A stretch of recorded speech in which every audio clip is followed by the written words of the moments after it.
All right, so in the second game against the Orioles in this series, the A's unfortunately lost pretty badly, 8-1 final score. Adam Oller was the starting pitcher for the A's, and I was expecting him to have a pretty good start considering how great he was against the New York Yankees. Obviously, the Orioles, good team this year, but they're not as good as the Yankees, so I expected Oller to do pretty good, maybe have a few hiccups here and there, but unfortunately, allowing 6 runs, Oller did not have a very good start, and 8 hits too allowed. And the A's lost this one 8-1. I mean, the Orioles had 6 runs in the first 4 innings.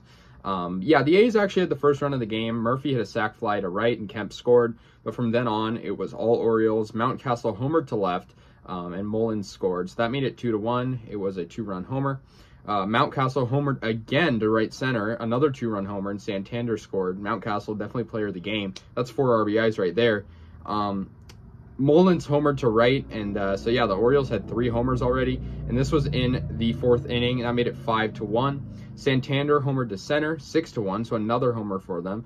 Adley Rutschman singled to shallow center, and Jorge Mateo scored, and that was in the 6th inning, making it 7-1, and their final run came from an Adley Rutschman home run, center field, and that made it 8-1, and that was in the 8th inning. So yeah, the Orioles, many home runs. The A's bullpen really couldn't stop them either. I mean, not as bad as Oller's start, but Zach Logue allowed a run, and Pruitt allowed a run too.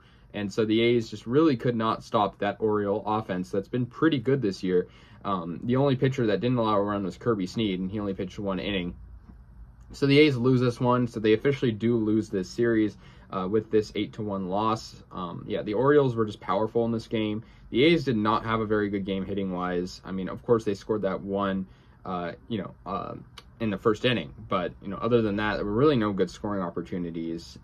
Kemp got a hit, and Langoliers got a hit. Nick Allen got a hit. Garcia got a hit. Cody Thomas recently called up. He had 2 hits. He's been looking pretty good. He's hitting, after this one, 600, which not many at-bats. But still, the A's, it's just the problem was their offense wasn't there, and the pitching wasn't there either. But, I think the A's, playing a team like the Orioles, a team that really wants to make the playoffs, the A's kind of had to expect the fact that the Orioles are playing really hard right now, and the A's really aren't playing for anything at this point. So, yeah, Murphy with the only RBI, just kind of a slow game for the A's. They did have 8 hits total, but they couldn't bring around many guys to score. I mean, any guys, really, except for that one in the first inning. And, yeah, the Orioles had a really good game, of course, from Mountcastle, Mullins, Rutschman, and their pitching was good. They had Austin Voth on the mound, and they had a really big bullpen game. They had 6 different pitchers, and 5 of 6 of them didn't allow any runs.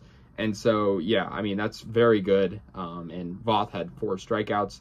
So, yeah, the A's lose 8-1 to Baltimore. They moved to 49-85. The Orioles moved to 71-61. There will be one more game in this series. So I'll see you guys later. And, yeah, go A's.